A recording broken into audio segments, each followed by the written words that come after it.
Petro umwanya yazinze ibirago, yazinze amasafuriye, yazinze ibikombe, yazinze amagobere, yazinze ibirago, yazinze ibintu byose yagiye yasubiye iwabo iyo yaje ituruka. Biento dukeneye kumva ko na Goma na Bukavu bavuye. Niko biri kubera ko Bukavu na Goma sivyo abanyarwanda, nivyo bakongomana. Bavuze nyamukuru ngahanya nuzatiro solennellement l'attention de la communauté nationale sur le fait que l'armée burundaise igisiga cy'Uburundi cyari kuburamwo les FDLR, les groupes armés de Wazalendo, ainsi que les mercenaires soutenant les FARDC, abana abantu bariko barahaga sopo harimo n'igisiga cy'Uburundi, constitue une menace manifeste pour la ville d'Uvira. Ces acteurs armés se sont partis à aucun engagement ici dans le processus stop. Ati aba bantu ntibakwiye kuba bari ngaha hanya ati kubera ko nta nico ati nta n'ubufasha bazana muri processus y'amahoro.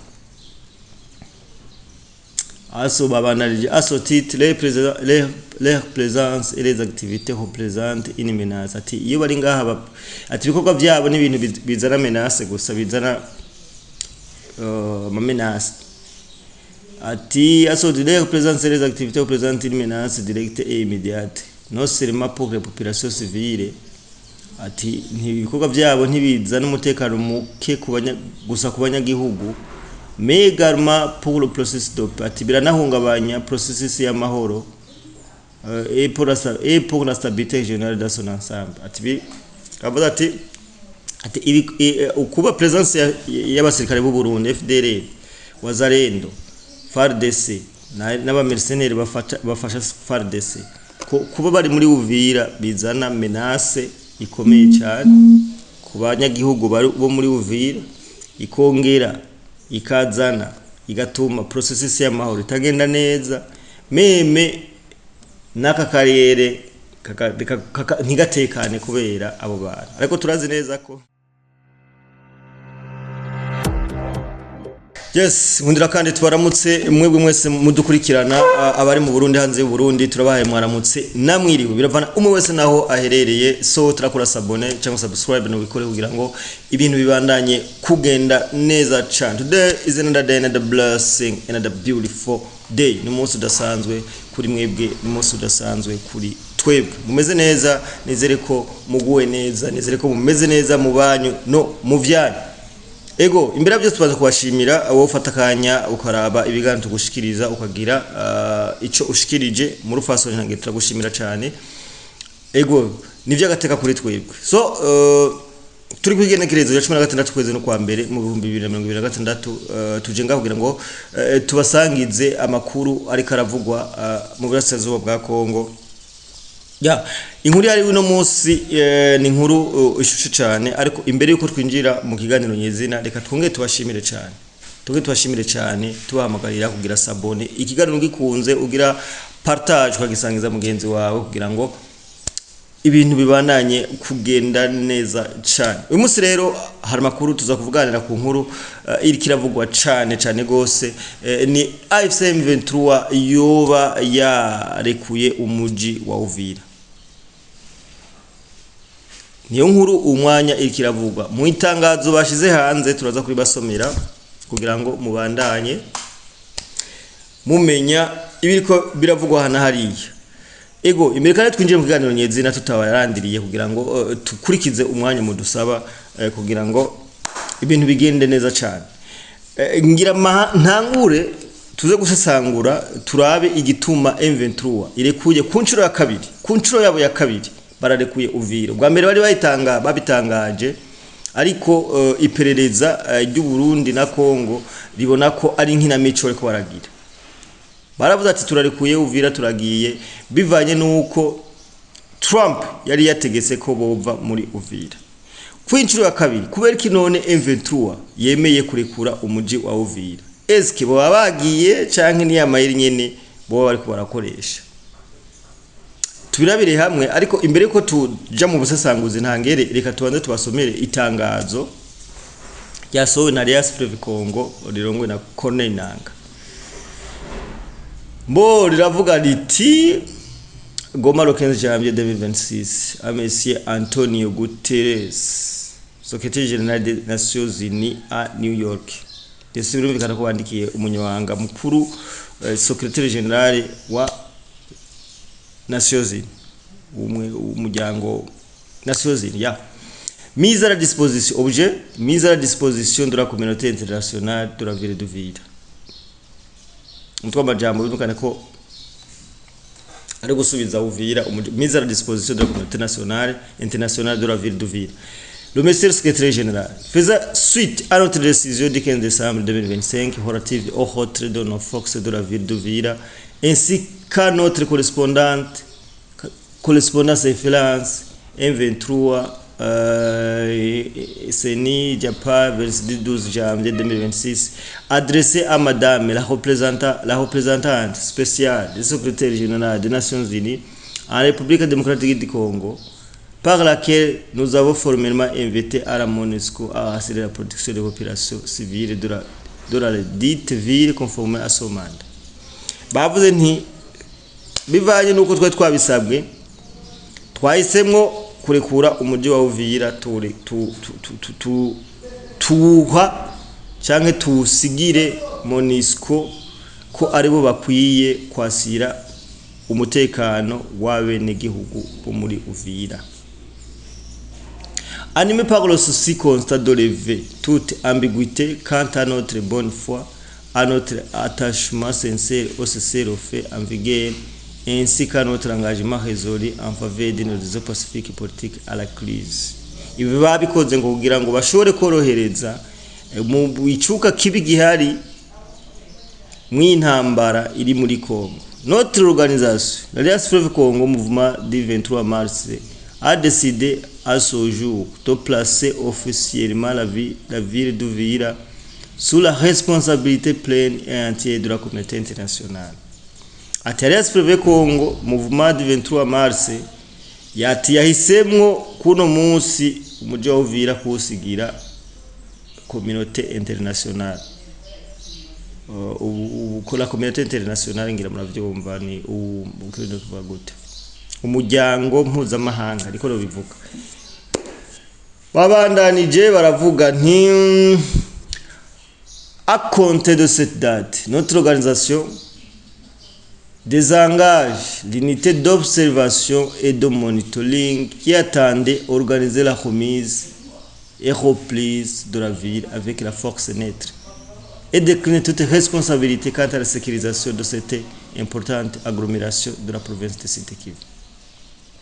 Ati kuno tariki tudere kuno tariki ati umuryango wacu hisemwo gufata urekure ugire remise reprise y'umujyi wa Uvira avec la force neutre et décline toute responsabilité quant à la sécurisation de cette umva ni juste kuvuga ko umujyi bahisemwo kurekura kugira ngo bawushire mu minwe uronke umutekano umeze neza uje mu minwe y'abantu bashobora kurindira umutekano.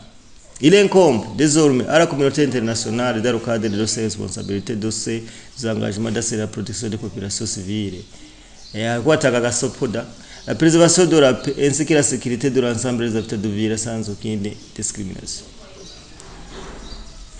Hari akantu rero bavuze nyamukuru ngahanya nous attirons solennellement l'attention de la communauté nationale sur le fait que l'armée burundaise igisirikare cy'Uburundi cyari kuburamwo les FDLR, les groupes armés de Wazalendo ainsi que les mercenaires soutenant les FARDC abana abantu bariko barahaga sopo harimo n'igisirikare cy'Uburundi constitue une menace manifeste pour la ville d'Uvira. Ces acteurs armés se sont partis à aucun engagement ici dans le processus de paix. Ati aba bantu ntibakwiye kuba bari ngaha ati kubera ko nta nico ati nta n'ubufasha bazana muri processus y'amahoro.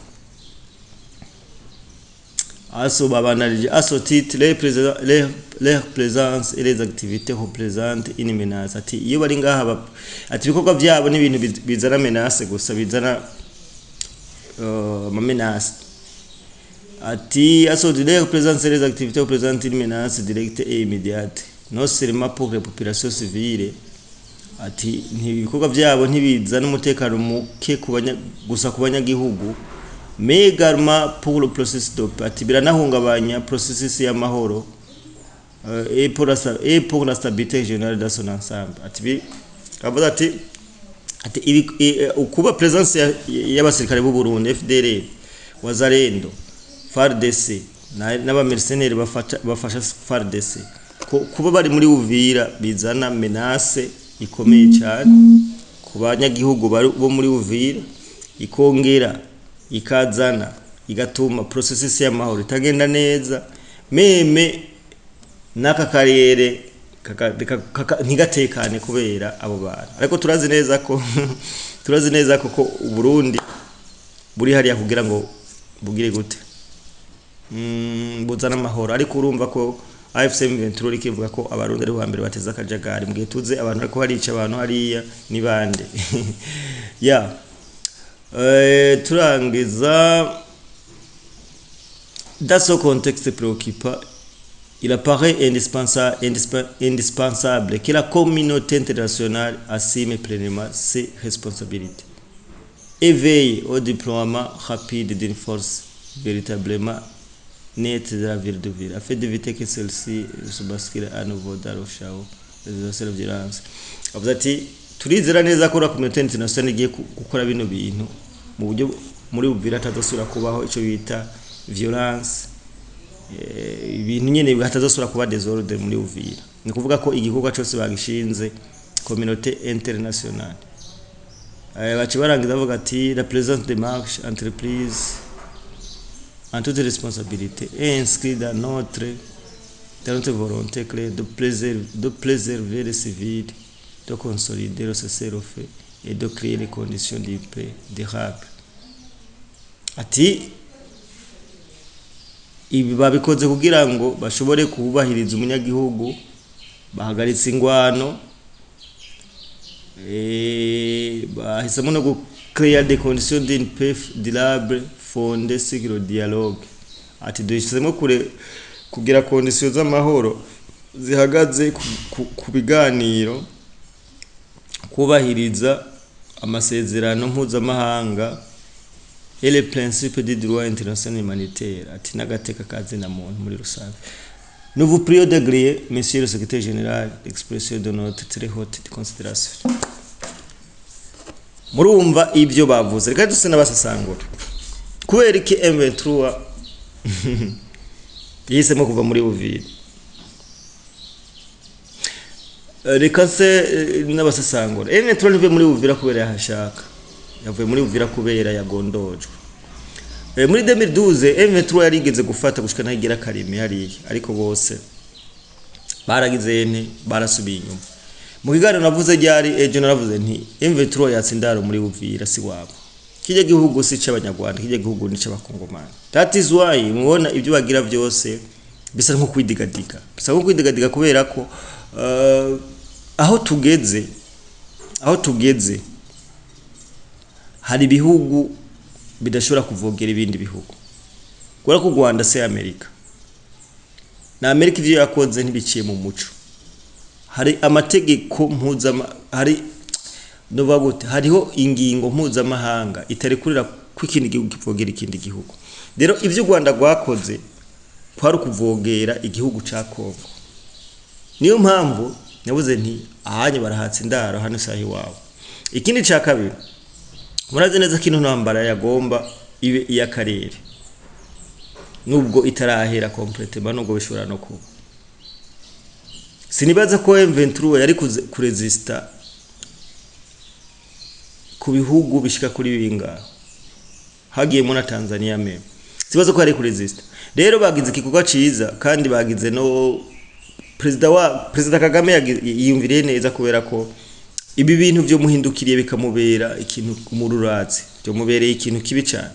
Rero kubona yumviriye kurekura Uvira, kubera ko ujya mu mujyi wa Uvira ni umujyi uri strategique cyane, haba Tanzania, haba Burundi na Kongo barashima. Sinibaza ko M23 yoharonkanya amahoro bakiri hajya. Rero bagize neza kubona bagondojwe hajya umugabo kanera bagabo ntiyimye, niko bivuga mu Kirundi. Rero kubona Kagame yashoboye kugondozwa, ibi ni ibintu byerekana ko ariko araba umuntu yumvira, ubundi inzira nziza y'amahoro ica mu biganiro nkuko M23 yavyanditse ngaha. nta muntu yakemuye ibintu byose akoresheje urusoro kubera ko urusoro ushobora kurutangura ntumenye ingene birangiye menye ingene birangoye kandi harageze yaho umunyagihugu muri Kongo aronka amahoro arima aja mu vyiwe akadandaza ibintu by'akajagari mu kabireka kiretse ko muri Kongo M23 kirigabwaho ibitero bikomeye cyane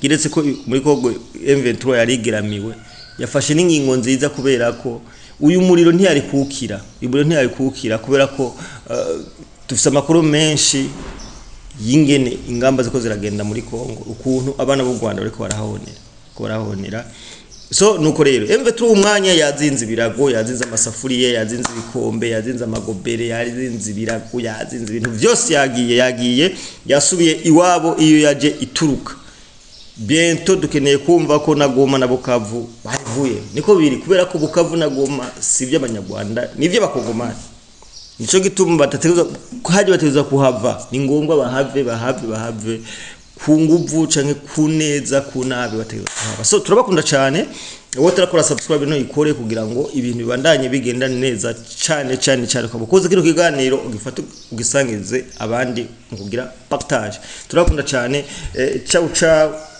bye bye